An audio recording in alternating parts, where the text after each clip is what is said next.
European thinkers, however, took a while to catch up. Although some ancient Greek writers speculated that birds left for warmer locations, Aristotle threw things into confusion when he wrote his Historia Animalium in the 4th century BC. In it, he hypothesized that swallows hibernated in crevices in trees, and that some winter and summer residents were in fact the same birds in different plumages. For example, that the common redstarts he saw in summer transmogrified into European robins when the seasons changed. Inspired by Aristotle, the Swedish priest Olaus Magnus suggested, in the 16th century, that perhaps swallows hibernated in the mud at the bottom of lakes and rivers, a misconception that persisted into the 19th century.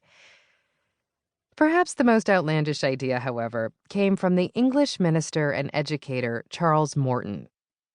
In the late 17th century, Morton, better remembered for writing a physics textbook that long remained in use at both Harvard and Yale, wrote a treatise in which he laid out his own fantastical theory of bird migration.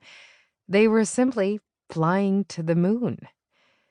He estimated that if they could fly 125 miles per hour, it would take a flock of birds about 2 months to make the journey, although his approximation of Earth's distance from the moon was short by about 25%.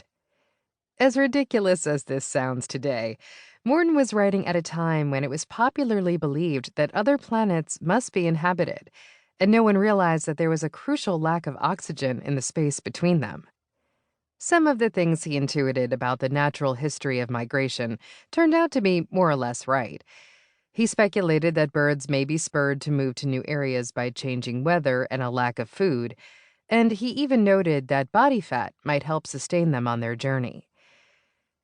Early naturalists could guess all they wanted, but the first truly concrete evidence of where birds disappeared to every year arrived in the form of an unfortunate stork shot outside a German village in 1822. When the hunter went to pick up his prize, he must have been astonished to see that it had a massive spear impaled clear through its neck, which it had apparently been carrying around with it for some time. A German newspaper eventually analyzed the wood in the spear and its iron tip and concluded that it must have originated somewhere in Africa. Dubbed the Pfeilstorch, German for arrow stork, the bird was taxidermized, spear and all, and is still on display in a natural history museum in Rostock, Germany. Since it had last departed Germany, the Pfeilstorch had not hibernated, transformed into a different species, or gone to the moon. Instead, it had been to Africa. Birds, it seemed, were traveling between continents. Before we go any further, I should probably talk about what exactly bird migration is and how it came to be. Migration is simply the seasonal movement of animals between regions. Birds can be permanent residents that opt out of migration entirely to spend their whole lives in one place. Short or medium-distance migrants that move anywhere from a few miles up or down a mountainside to a few hundred miles, or, like most of the birds in this book, long-distance migrants whose journeys span entire continents. Birds make these treks to take advantage of shifting resources at different locations throughout the year, chasing booms in the availability of insects and other key foods and the right conditions to nest and raise babies. The urge to migrate when spring and fall arrive can have a range of complicated triggers, including changes in weather and day length, as well as genetic programming.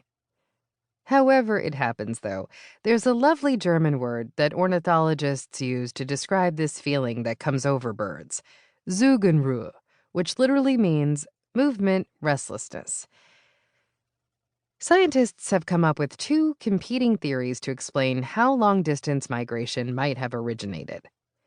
The northern home hypothesis supposes that migrants are descended from birds that evolved at northern latitudes and eventually started to push farther and farther southward in the winter in search of milder climates. The southern home hypothesis is, just as you'd expect, the opposite. The idea that migrants started out as tropical birds, looking north for better breeding grounds. Analyzing the evolutionary family tree of long